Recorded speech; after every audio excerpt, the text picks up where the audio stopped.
Et bienvenue dans cette nouvelle capsule sur la radioactivité au service de la médecine. Aujourd'hui, nous allons voir le principe de la scintigraphie. Alors, qu'est-ce que c'est? C'est une technique d'exploration du corps humain qui permet de diagnostiquer des maladies. Elle consiste en une injection d'un produit repérable car il est radioactif, qui va se fixer sur un ou plusieurs organes. Alors, il diffère selon l'organe qu'on va observer.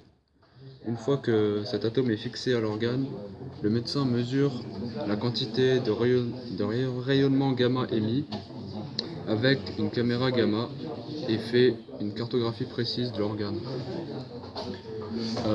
Dans le cas de la scintigraphie thyroïdienne, on observe la thyroïde et son comportement grâce au rayonnement gamma.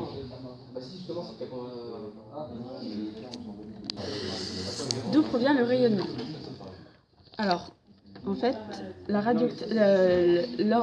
atomes sont radioactifs. En fait, il s'agit d'une désintégration des noyaux lorsqu'ils sont instables.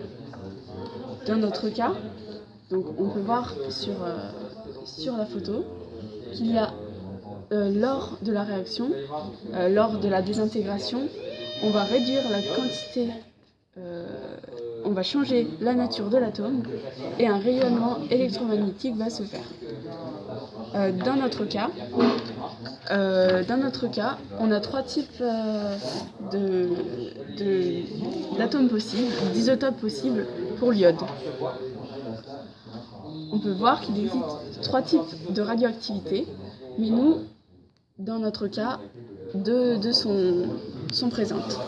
Pour l'isotope 120 de l'iode, il s'agit d'une radioactivité bêta+, ainsi que pour l'iode d'isotope 123.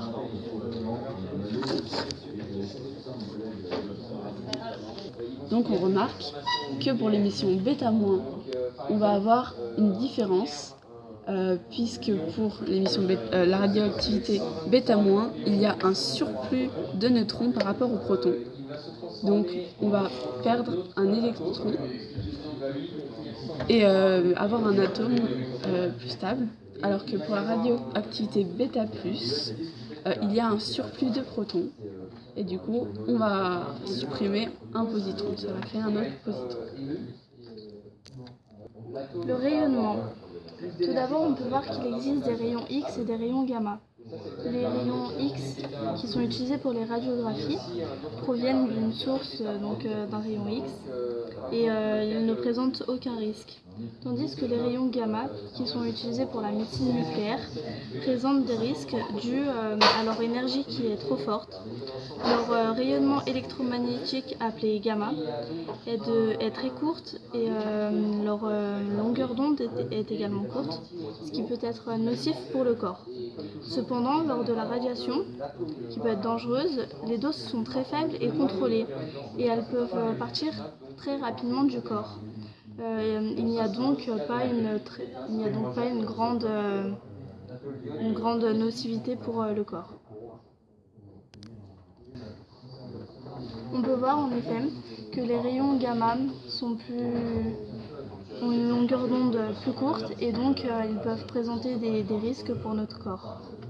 Cependant, leur injection est faible et maîtrisée et leur désintégration et leur élimination est rapide. Les dangers pour notre corps sont très minimes.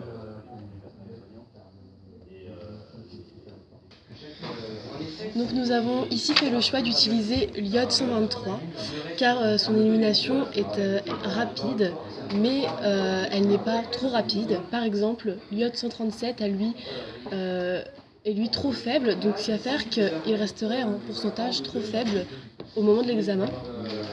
Et donc on ne pourrait pas voir assez de choses. Et ensuite, l'iode 120, lui, en revanche, il va rester trop longtemps dans l'organisme. Et donc cela, ça pourrait se montrer dangereux sur le long terme. Donc voici l'iode utilisé, qui est donc d'une radioactivité de bêta+, qui est l'iode 123. Ne vous inquiétez donc pas, tout va bien se passer.